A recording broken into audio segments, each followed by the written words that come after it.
कृष्ण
रूप पाहता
मोक्ष पदे तुच्छ के लिया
मोक्ष तुझे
मोक्षपदे तुच्छ केलिया कारणे, मोक्षपदे तुच्छ केलिया कारणे, आम्हा जन्म घेणे युगायुगी, विटे ऐसे सुख नव्हे भक्ती रस, पुढता पुढती आस सेवावी हे, देवा हाती रूप धरविलाकार, देवा हाती रूप धरविलाकार, नेदो निराकार हो त्यासी, विटे ऐसे सुख नव्हे भक्ती रस, पुढता पुढती आस सेवावी हे, तुका म्हणे चित्त निवांत राहिले, तुका म्हणे चित्त निवांत राहिले, ध्यायती पाऊले विठोबाची, विठे ऐसे सुख, ध्यायती पाऊले विटेवरी, विटे ऐसे सुख नव्हे भक्ती रस,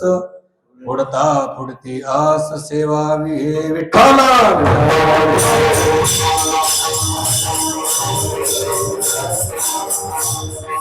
समचरण सरोज सांद्र निलांबुधामं, जगन निहत पानी मंडनम मंडनानम, तरुण तुलसी माला कंधरम कंजनेत्रम, सदैव धवलास्य विठ्ठलं चिंतयामि, पांडुरंगा.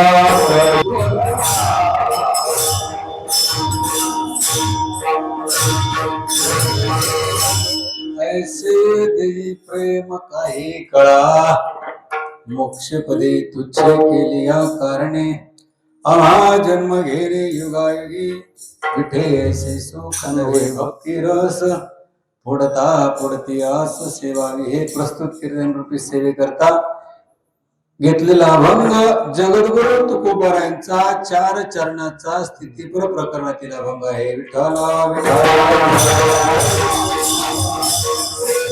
सुरुवात करण्यापूर्वी काही गोष्टीचा परिहार देणं, कारण आपण ज्या ठिकाणी उभे आहोत ते ठिकाण ज्याने प्राप्त आपल्याला करून दिलं त्यांचं स्मरण करणं हे आपलं आद्य कर्तव्य आहे. नवे नवे त्यांचं स्मरण न करणं म्हणजे कृतघ्नपणा आहे.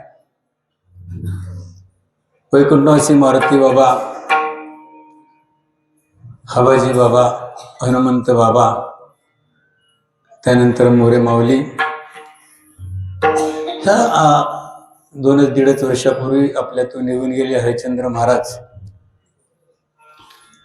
या मंडळींनी अपार कष्ट केले असतील त्यावेळेला. काही लोकांचे आपण डोळ्यानं पाहिलं असेल. अर्थात त्यांच्याबरोबर मग बरीच मंडळी होती. आमचे बाबा लक्ष्मण बाबा असतील, ती भिवा बाबा, आमचे मारुती नाना, आमचे काका नाना, रामजी बुवा, ही सगळी संपूर्ण मांदियाळी या सर्वांनी मेळविली मांदी वैष्णवांची. या सर्वांचा मेळ घातला आणि परमार्थाचा सर्व साज या ठिकाणी आणला. बघा, आज प्रत्येक सर्वच वक्त्यांनी सांगितलं, त्यांनी जो आपल्याला दिलेला जो ठेवा आहे, जोडिले हे नसरे, नाही का, कितीही. आज ही सगळी मंडळी निघून गेली. आज केशव महाराज, गुरुवर्य केशवदास महाराज या ठिकाणी आपल्याला मार्गदर्शन करतायत. एक कुशल नेतृत्व परमार्थिक. पण त्याच्यानंतर संपूर्ण आमचे पंढरीनाथ महाराज असतील, ही सर्व मंडळी आता प्रवचनकार तयार होते, त्यामुळे ही सर्व तरुण मंडळी, या संपूर्ण जी तरुण होत आहेत, तर त्याच श्रेय सर्व आहे. काय आहे, मी एकदा एका कीर्तनाला गेलो होतो, आपल्या तालुक्यातलं कीर्तनाला गेलो आणि कीर्तन चांगलं झालं.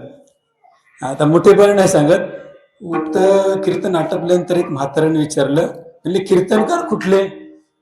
म्हणजे कीर्तन चांगलं केलं. तर पटकन म्हणलं दाभिळचे. त्याने असं केलं, दाभिळचं म्हणल्यानंतर प्रश्नच नाही. सर्वांनी परमार्थाचा साज तयार केला. तुका म्हणे तुम्ही उदार कृपाळ शृंगारिले बाळ. परमार्थाचा शृंगार त्याने आणून ठेवला आणि त्या शृंगारातून आपण सगळे नाचतोय. विठ्ठला विठ्ठला असं त्यांचं पुण्य स्मरण करून आपण सेवेला सुरुवात करूया. मोक्षपदे तुच्छे केली या कारणे, अवा जन्म घेणे युगायुगी. विठे ऐसे सुख नव्हे भक्ती रस, पुढता पुढती रस शिवाई. अभंगाद्वारे जगद्गुरु तुकोबराय एक असं विधान करतात, असं बोलतात की ते जगाच्या मान्यतेच्या विरोधात आहे. विठ्ठला संपूर्ण जगाला काय पाहिजे? संपूर्ण जगाला अत्यंत दुःखाची निवृत्ती आणि परमानंदाची प्राप्ती. संपूर्ण याच्यामध्ये सर्वच आले, प्रत्येकाला त्याची गरज आहे. पण गंमत असे, आता सुख म्हणजे काय? मोक्षाची जर आपण व्याख्या ऐकली तर मोक्ष म्हणजे काय? सुख आहे. माणसं सहज म्हणतात, नाही का, काय काय त्यांना बघू, तू मला पोसून काय मला मोक्षाला नेणार आहे वगैरे वगैरे. माणूस मोक्ष ही कल्पना जरी माणसाला माहिती नसली तरी तो ज्या शोधत असतो त्याचं नाव मोक्ष. विठ्ठला प्रत्येक माणसाला जर सुखाची गरज आहे, पण गंमत अशी ती मिळत नाही. प्रत्येक माणूस त्या शोधात असतो. नवे नवे तुकोबराय म्हणतात, सुख मिळेल आशेनं अख्खं जीवन घालवतो. गेला क्षण एक मुक्ती नाही केला, का मिळत नाही सुख? त्याच कारण असं, हिंडता दिशा शिन पावला. हिंडता हिंडता आपण दिशा चुकतो. सुख पाहिजे असतं, सुखाच्या शोधात असतो. कालच मला वाटतं पांडुभाऊनी सांगितलं, आपण देवा पुढे नारळ ठेवतो आणि देवाकडे मागताना सुख मागतो, सुख दे, पण मागताना काय म्हणतो? जे दुःख रूप आहे ते मागतो की नाही? सर्वांना कल्पना आहे, गोरा ढोळास पोरा बाळास वगैरे वगैरे वगैरे. सगळं दुःख काय आहे? ही कल्पना चुकल्यामुळे नकळत दुःख आपल्या वाट्याला येत असतं. एका गावामध्ये एक जत्रा भरली होती, जत्रा देवीची, लक्ष्मीचं मंदिर होतं आणि सगळा गाव त्या जत्रेला, लक्ष्मीच्या मंदिरमध्ये. एक आळशी माणूस होता, उशिरा उठणारा, गेला देवीच्या मंदिरात गेला तर खूप गर्दी. म्हणलं इथे आपल्याला काय दर्शन लवकर होणार नाही. म्हणलं आता काय करावं? दर्शन तर घ्यायचंय कुठल्या तरी देवळात. त्या शेजारीच गावच्या बाहेर एक अवधसेचं मंदिर होत. आता अवधशीच्या मंदिरमध्ये कोण जाईल? हा म्हणला इकडे गर्दी नाही, तिकडे जाऊया. आणि अवधशीच्या मंदिरमध्ये गेला.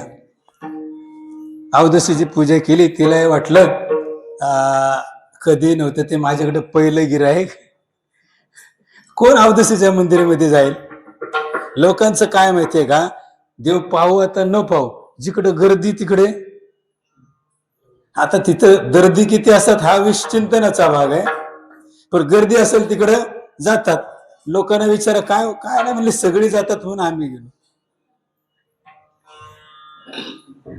देवी प्रसन्न झाली आणि म्हणली वरमाग. म्हणले मला तू माझा आवडता भक्तेस, पहिल्यांदाच तू माझ्या मंदिरमध्ये आलास. त्यानं सांगितलं द्यायचं असलं तर एवढंच दे, माझ्यावरती तुझी आवकृपा होऊ दे, माझ्यावरती आवकृपा होऊ दे. एवढं म्हणल्यानंतर ती तथास्तु म्हणली. आता अवधसेची आवकृपा म्हणजे कृपा कोणाची? लक्ष्मीची. गंमत अशी झाली, तो आला.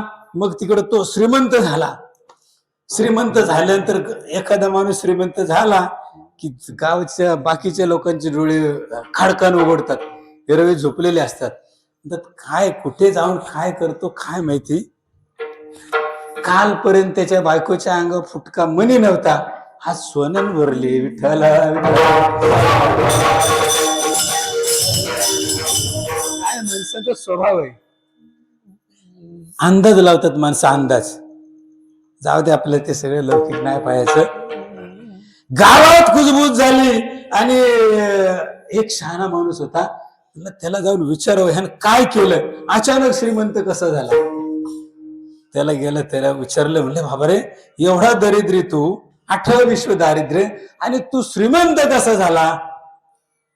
तो म्हणला तुलाच म्हणून सांगतोय, कोणाला सांगू. पण गंमत अशी, त्याने फक्त अर्धवट सांगितलं. तो म्हणला अरे ह्या मंदिरमध्ये काय जातो, तिथं म्हणलं जाऊन काय उपयोग, अख्खा गाव जातोय, इतक्या वर्ष जातोय, काय फरक पडला का? म्हणला बघ मी एक दिवस गेलो त्या मंदिरमध्ये.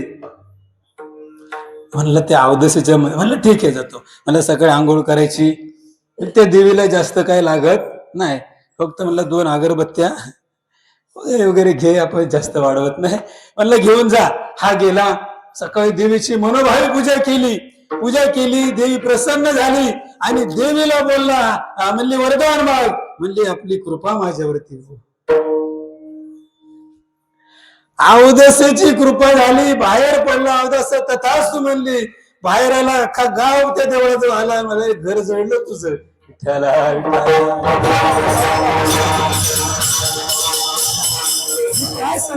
काय सांगतो हे सुख का मिळत नाही? कारण सुखाची आपली सुखाकडे चालणारी वाटचाल, मगाशी मी नाराज सांगितलं, साधं सामान्य गोष्ट आहे. मागताना किंवा ईश्वराजवळ आपण कल्पना ती करतो, पण अभिप्रेत असणार. बघा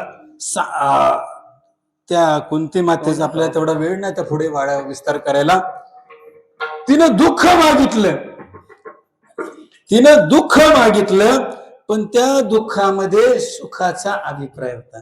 तो कसा, तो स्वतंत्र चिंतनाचा भाग आहे, आपल्याला तेवढा जायला वेळ नाही. मग सांगण्याचा मुद्दा असा आहे की सुख का मिळत नाही? कारण आपण त्या ज्ञानेश्वरीमध्ये बघा सुंदर आहे, एक गोष्ट सांगितली माऊलीने, आपल्याला हे दुःख फसवतं. असं सुख आणि दुःख 2 जुळी भावंडे, दिसायला एकदम सारखी, दोघांमध्ये साम्य. ती त्यांची आई जुळी असल्यामुळे सारखी दिसायची. त्यांची आई काय करायची, सुखाला सफेद कपडे घालायची आणि दुःखाला काळे कपडे घालायचे आणि दोघांना खेळायला पाठवायची. पण गंमत अशी व्हायची की जेव्हा ती खेळायला जायची तेव्हा सगळेजण त्या सुखासंगती खेळायचे, दुःखाला मात्र कोण आपल्या डावात घ्यायचं नाही. आणि मग रोज ते दुःख रडायचं. आईला धवे आली. आईला वाटलं की आपल्या दोन्ही बाळ नाही का, आईला दोन्ही बाळासारखी आईला वाटलं की आपल्या मुलाला ह्या मुलगा रडतोय, काहीतरी इलाज केला पाहिजे. मग तिनं काय केलं, दुसऱ्या दिवशी दोघांनी आंघोळ्या घातल्या आणि दुःखाची कपडं सुखाला घातली आणि सुखाची कपडं काळे आणि पांढरी बदली केली.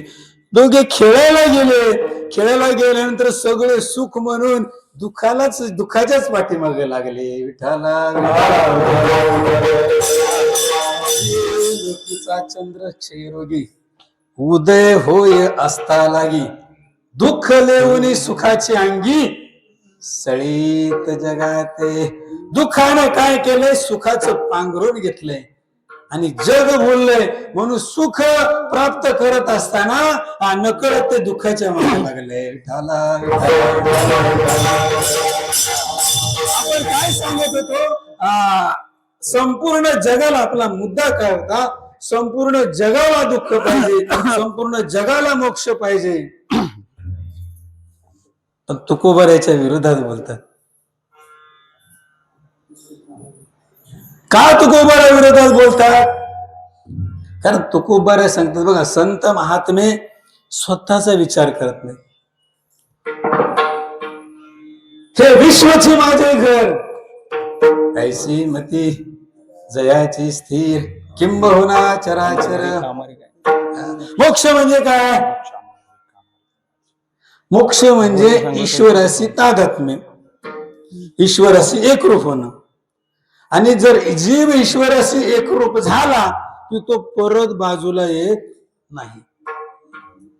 आणि परत बाजूला यायचं असेल तर मोक्ष मिळाले, परत मोक्ष मिळाले की जन्म नाही. ईश्वराशी एकरूप. बघा मला सांगा, साध्या सोप्या गोष्टी आहेत. दुधाचं दही, दहीचं ताक, ताकानंतर लोणी, ही प्रक्रिया आहे. आणि जर एखाद्याने असा निश्चय केला की त्या लोण्याचं परत दूध करून कितीही प्रयत्न केला तरी, कितीतरी अशी उदाहरणं आपल्याला देता येतील. साखरेपासून, ऊसापासून साखर होते, पण जर कोणी म्हणले की मी साखरेपासून ऊस बनवतो, शक्य नाही. माऊलीने एक गोष्ट सांगितली. एक बावली होती. कसली बावली? खेळण्याची, मिठाची बावली.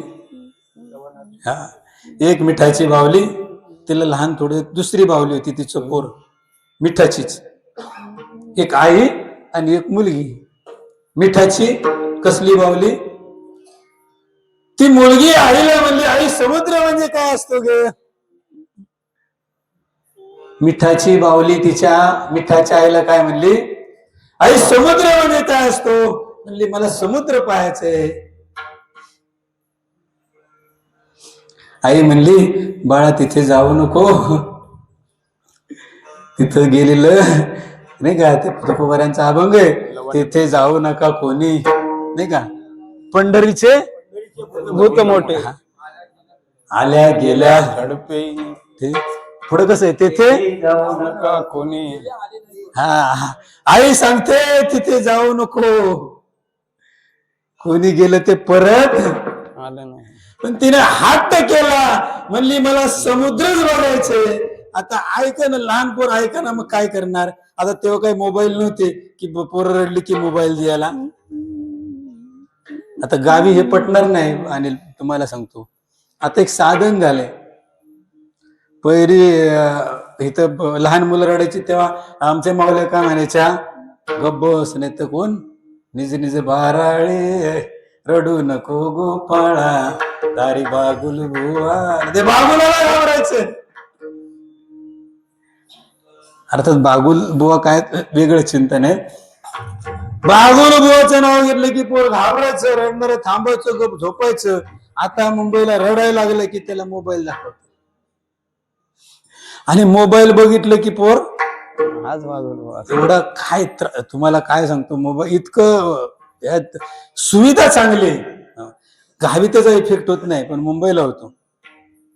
सुविधा चांगली पण ती पुढे हानिकारक आहे. कोण कोणाच्या घरी जाय ना. एका माणसानं काय केलं, एकाला माझ्या मित्राला आमच्या तिथं राहतं, त्याला पत्रिका पाठवली. कशावरती? मोबाईलवरती पत्रिका पाठवली. ही जुनी गोष्ट आहे. आणि त्याच्या जवळचा मित्र होता तो. त्याला आला राग. म्हणला मी एवढा जवळचा मित्र असून मला पत्रिका मोबाईलवरती पाठवतो, माझी काय किंमत आहे की नाही. मग त्यानं काय केलं, तर 2000च्या नोटा होत्या, 2000च्या चालू होत्या. मग त्यानं काय केलं, ते नोटांचे एक भलं मोठं 2 लाखाचं बंडल घेतलं आणि त्याचा फोटो काढला आणि त्या मित्राला पाठवला. सांगितलं मला काय वेळ भेटत नाही, पण जो आहेर पाठवलाय तो मान्य करून घ्या. आपल्या सांगण्याचा मुद्दा आपण काय सांगत होतो, हट्ट केला मुलीनं, म्हणले मला समुद्र पाहायचा आहे. मग ती समुद्र पाहायला गेली. गंमत अशी झाली, मिठाची बावली समुद्रात गेली, परत येईल का हो. ती होईची ना माघारी परते जैसी, नात्री लवणाची कुंजरी सुदलिया लवण सागरी. माऊली म्हणतात मिठाची बावली समुद्रात गेली, ती समुद्र झाले नोहे सरिता निराळे, लवण मिळविता जळे. ते वेगळं नाही. सांगण्याचा मुद्दा असा आहे, तुकोबार आपलं चिंतन काय चाललंय, तुकोबार मोक्ष का नको म्हणते. मोक्षामधून बघा, एकदा ती स्थिती प्राप्त झाली तर पुन्हा नाही का, तुका म्हणे येणे जाणे नाही. आता जन्माला येणं जाणं खुंटत, तर तुकोबाराय म्हणतात आम्हा जन्म घेणे युगायुगे.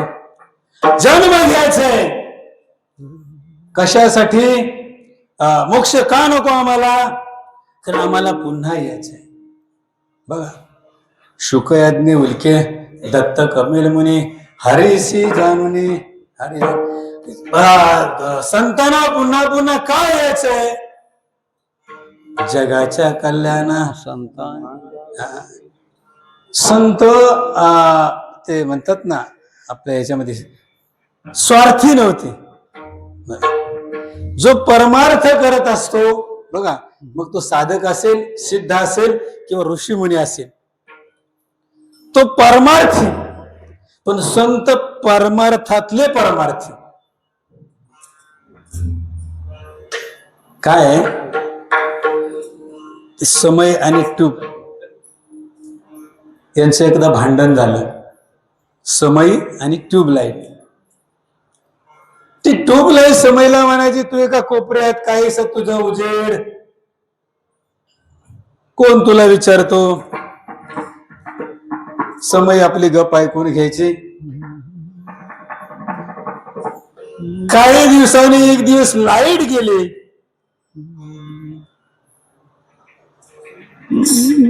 समय जळत होती. त्या समयने ट्यूबलाईटला सांगितलं आता माझं कार्य बघ, मी माझ्या ज्योतीनं अनेक ज्योती निर्माण करीन. तुझ्यामध्ये सामर्थ्य आहे का. मुनिमुक्त झाले भेनेगर,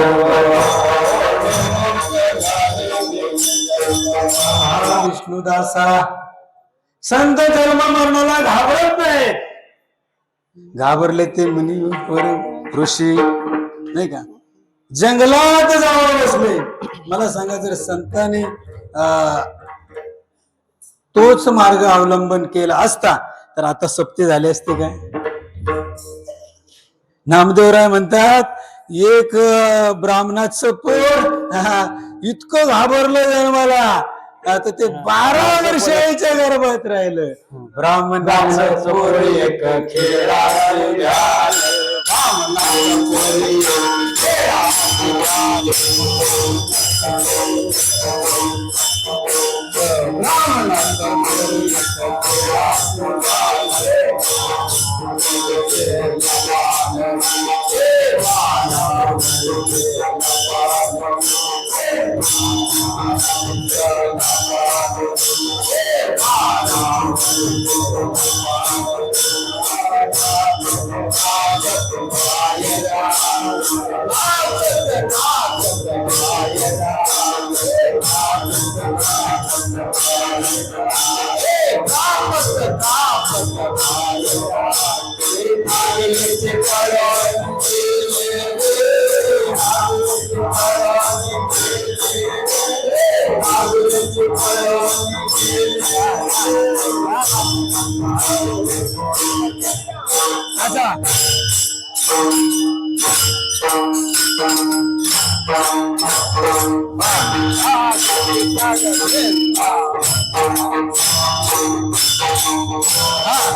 ब्राह्मणाचं पोर एक खेळासी घालं.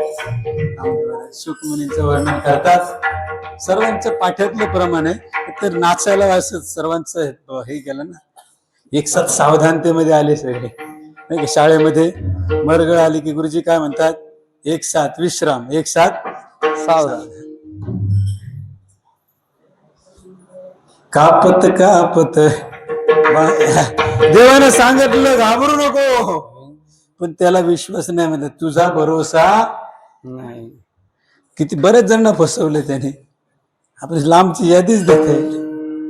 तो शेष नाही सांगतो, हो अरे काय तुम्हाला नेलंच त्या राम अवतारामध्ये, आणि एक दिवस नाही 14 दिवस नाही 14 वर्ष विचारलंस का दादा जेवला का नाही.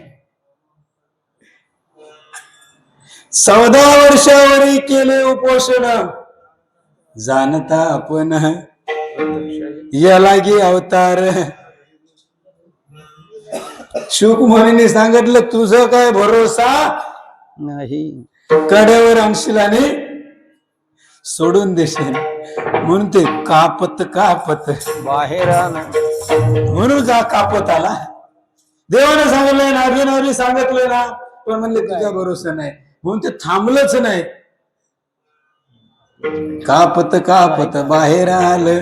त्यानं आईला विचारलं नाही, 12 वर्षाचं पोर, म्हणले कपडे दे मला. आईकडून कपडे घेतले नाही, ते नागवेची पळून गेले रे. पण गंमत अशी झाली, या संसारामध्ये या जगतामध्ये आल्यानंतर इथला वारा लागल्याशिवाय आपल्या पुढे चिंतन ते नाही करायचं. मग ते त्यांना अहंकार लागला. व्यसनी जनकाकडे जाय सांगितलं. सांगण्याच आम्ही काय सांगत होतो की तुकोबर आहे काय, तुकोबर अभंगाद्वारे सांगतात की मला मोक्षाला तुच्छ लेखलं, आम्ही जन्म घेऊ. कारण मोक्षाच्या पुढे आणखी काही गोष्ट आहे हे तुकोबरायांना माहित होतं. म्हणून तुकोबराय म्हणतात की मोक्षपद तुच्छ आहे, आम्ही जन्म घेऊ. अभंगाच्या पहिल्या चरणामध्ये तुच्छ केले या कारणे. का मोक्षपदाला तुच्छ केलं? त्याची कारण असे आहेत, कारण मोक्ष हा आम्ही बघा पहिले त्याची अनेक कारण आहेत, त्यापैकी जेवढी जमतील तेवढी सांगतो.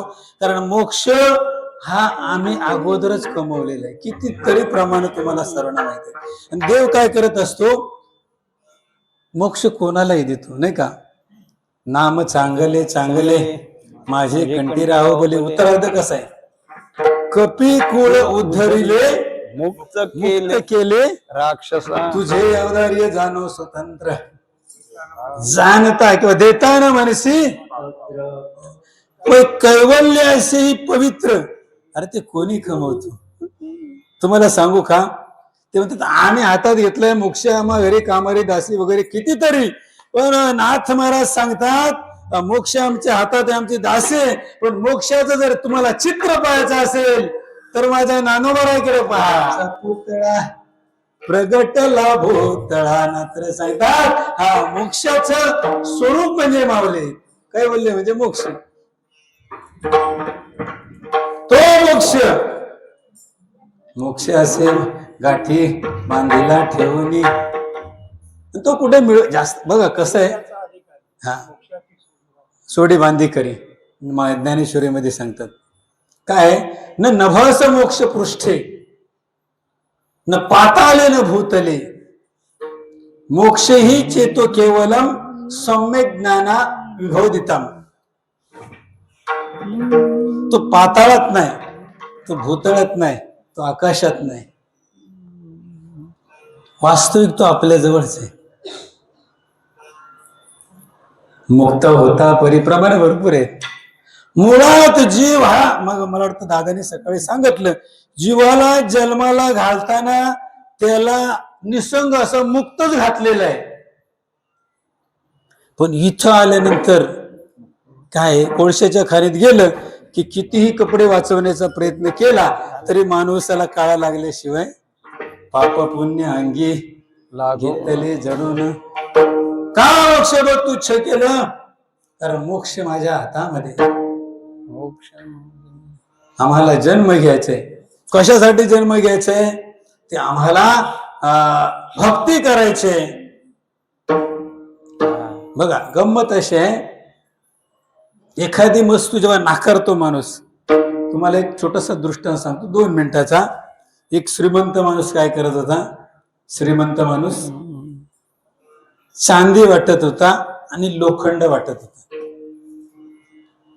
चांदी आणि लोखंड एका गावामध्ये गेला, म्हणला पाहिजे तेवढी चांदी घ्या आणि पाहिजे तेवढे लोखंड घ्या. गुरुजी कुठे जातील सगळे लोक मला सांगा? हा सगळे कुठे गेले?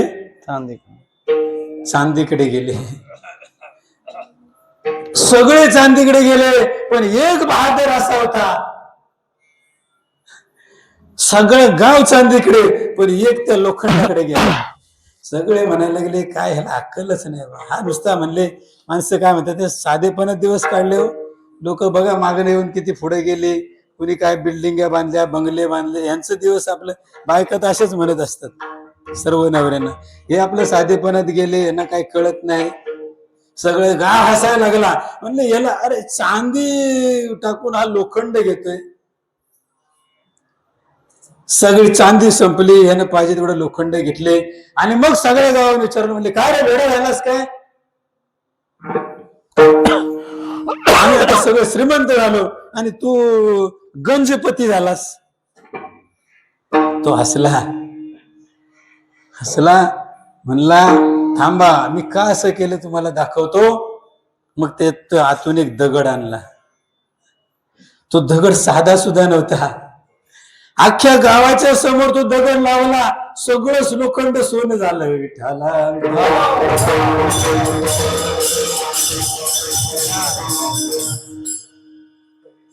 मुक्ती नको आम्हाला, आम्ही मोक्ष सुखा भय नाही जन्म घेता, मोक्ष सुखा अनुलादा.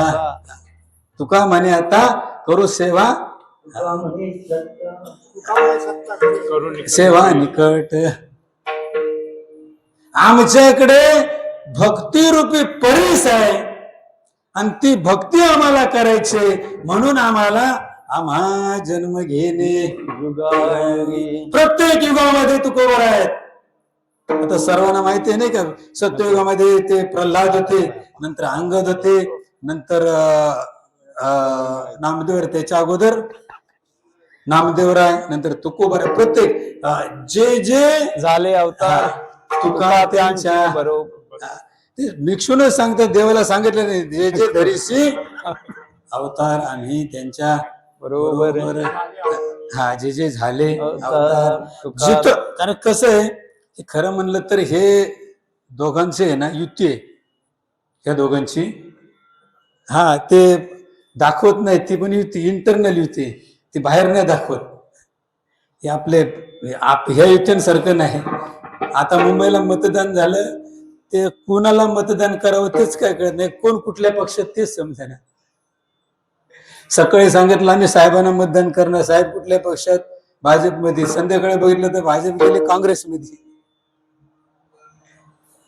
यांची युती एकमेकाला सोडत नाही.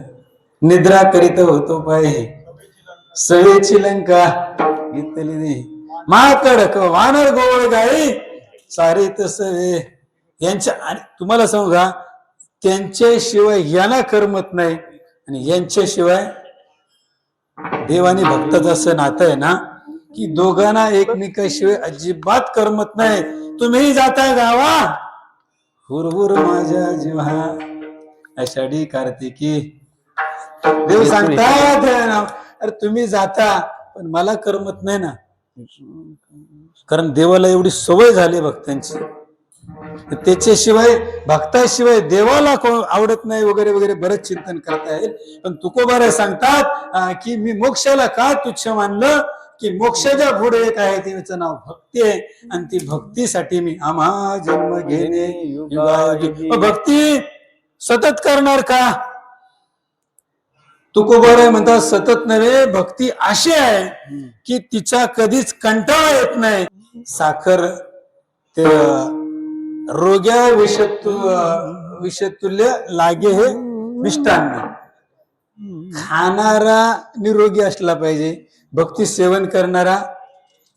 आता ज्याला करायचंच नाही, तुम्हाला सांगू का, आता आम्ही इथं 5-6 दिवस बोंबलतोय, इथे काहीतरी करा काहीतरी करा. लोक मुंबईला आम्ही असतो ना, तर महिन्याच्या अगोदर लोक विचारतात सप्त्याला जायचं ना. खरं, अगदी खरं. हे काय कुठे विनोद, सप्त्याला कधी जात आहे म्हणलो, आम्ही पण येणार. सप्ताह झाला तरी लोक येत नाही, आणि आलेली लोक देवळात पोचत नाही. आम्ही इथं नामस्मरण शांताराम महाराज बरोबर बोलले, नामस्मरणला सुरुवात करतो, ते नामस्मरण संपेपर्यंत लोक अर्धी पण येत नाही. ते गोगलगाई सारखी माणसं. जाऊ आता त्या गोगलगायला काय सश्याच्या घरी जन्माला आलं, सश्याच्या घरी, आणि सश्याच्या मुलाचं बारसं होतं. सश्याच्या मुलाचं बारसं त्यांनी सर्व प्राण्यांना निमंत्रण दिलं, गोगलगायला निमंत्रण दिलं. म्हणली गोगलगाय, गोगलगाय माझ्या मुलाच्या बारशाला. तर गोगलगाय म्हणली येते. ही म्हणली सांगली, तिनं कपडे घातली. गोगलगायनं एक आंगर टोपर खरेदी केलं. आंगर टोपर माहितीये ना, बाळाला घेतलं पाठ्याने. असती असती असती आपली चालले, असती असती असती त्या सश्याच्या घरी पोचली तर लाइटिंग केलेली, सगळं लाऊडस्पीकर लावलेला, आणि सगळं चाललंय. म्हणली बरं झालं टायमावरती पोचले. ती म्हणली कुठे बाळ, दाखवा मला दाखवा मला, मी त्यासाठी आंगर. आपल्याला जो मार्ग दिलाय हा बघा, इथे प्रत्येकाला सगळी सेवा मी परप्रवचनामध्ये सांगितलं, जैसा दुर्शट कर्म करी.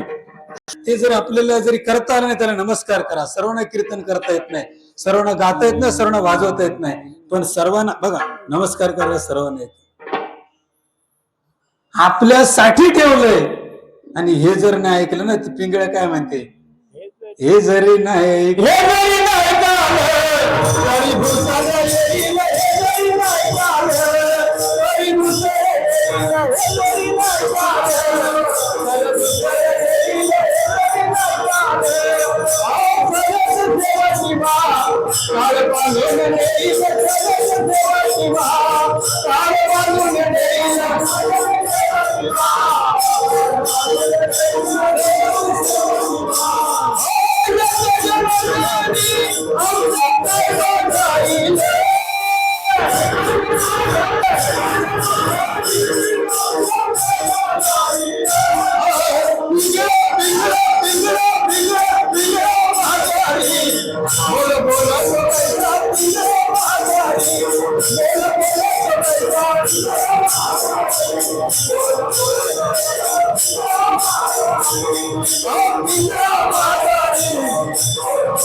सर्वांनी खायचं.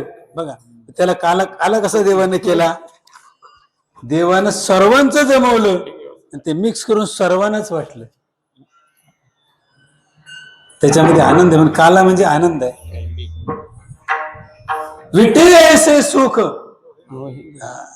तो सेवन करणारा, मी काय सांगत होतो, सेवन करणारा कसा पाहिजे, त्याला जर ताप असल्या माणसाला दूध कडू लागतं म्हणतात. ते आम्ही लहान असताना कधीतरी गोष्ट ऐकली. गोष्ट एक आपल्याकडे पिपर होते बघा, बरेच जणांना माहिती असेल, इथलं सर पिपर होती. पिपर रोज म्हणायची, हा म्हणायचा आज नाही, अजून 7 दिवस आहे सप्ताह, असं करता करता 2-3 दिवस गेले. एक दिवशी तिला वाटलं हा काय आपल्याकडे कीर्तनाला येणार नाही, मग तिने त्याला धरूनच आणला कीर्तनाला. पण नेमका तू मंदिरात पिपरी घाली, म्हणलं आता काय आतमध्ये जावं, आपले इथं आपला आरामशीर पाय लांब करून बसावं, मांडी घालून 2 तास कोणी सांगितलं बसायला. गंमत. आता त्याला त्या गोष्टीचा कंटाळा. कीर्तन काय आहे, चांगल्या कीर्तनात झोप येते, तुम्हाला सर्वांना माहिती. झोप रवी एक हिंदी संतांना सुंदर सांगितले.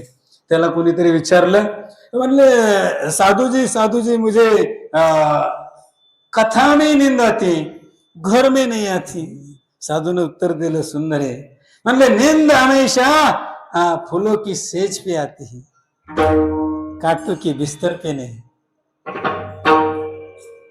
हरी कथा म्हणजे फुलांची सेज आहे. ते झोपलं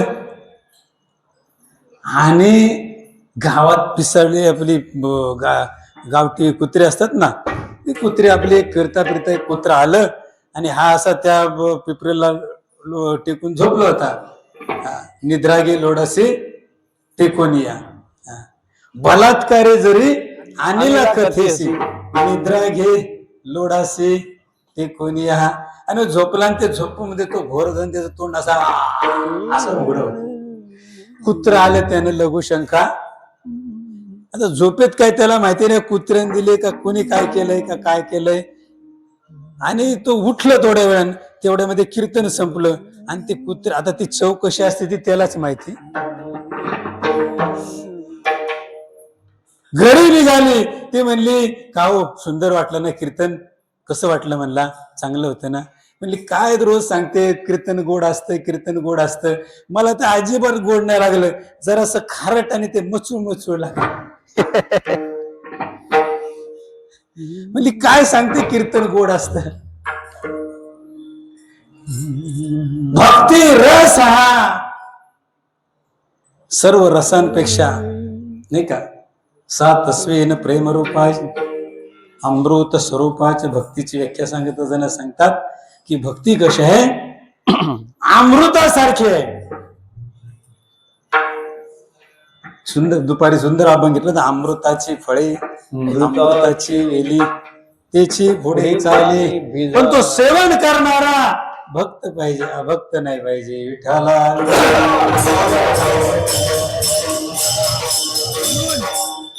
विटे ऐसे सुख नव्हे भक्ती रस, पुढते अस सेवावे विठोबा.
धोंडोबा